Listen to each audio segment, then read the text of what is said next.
I've been wanting to do this video for a while, and since I was outside doing some work in the garden, I thought I would get it done. It's just a deli cup and some baling wire, and it's real easy to make. This is an easy way to try out feeding jelly to the birds and see if you enjoy it or not. It's a little cheaper than buying a commercial feeder, and it just takes a few minutes to put together. First thing I do is I drill some holes in the bottom of the deli cup, and that'll let water through if it rains a little bit. That way it won't turn your jelly into jelly soup. I'm using a 3/32 drill bit, but a 1/8 drill bit would work just as well. And even though you can't see it, I'm wearing safety glasses, and I think everyone should wear safety glasses when working with any sort of tools or cutting wire and that sort of thing, because it can fly in any direction.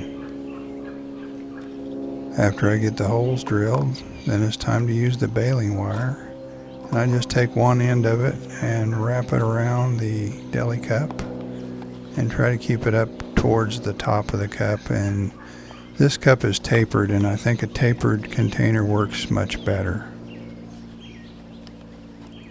Then I just wrap it around until I have a little bit of excess, and then I bend that to where I can see where the bend is.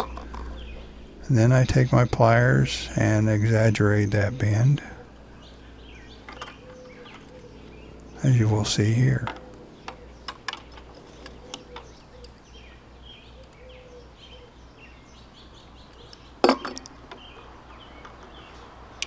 And I put the deli cup back in, and as you can see, it's a little loose, so I just have to tighten it up and make it a little more snug around the cup.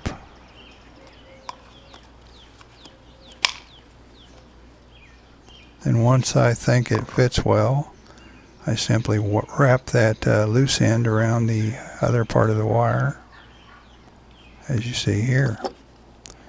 Then once it gets a little hard to wind, I use my pliers. And then once I have it mostly wrapped up, I cut the loose end with my dikes.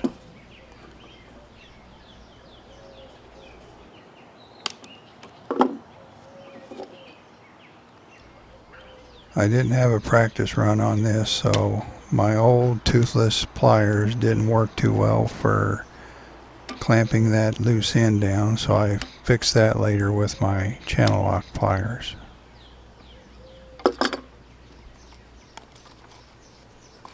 Then it's time to decide how far you want it to hang down. You simply bend the wire up and make a decision on how far you want it to hang down, and I suggest leaving it a little bit longer than you think you might need, and you can always adjust the length later by cutting off more. But if you cut it off too short to begin with, it's kind of hard to add on.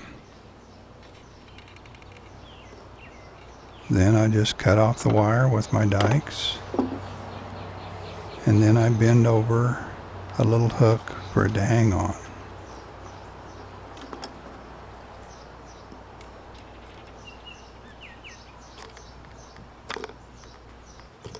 At this point, you have a jelly feeder that's pretty well ready to use.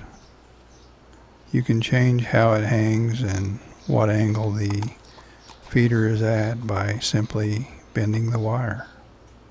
Then it's just a matter of hanging it out in a good place and waiting for the Orioles to come in. I hung it up later that evening, and the birds didn't seem to mind that it was a homemade feeder instead of a store-bought one. If you're just now finding this channel and you haven't subscribed, please subscribe. We'll see you next time.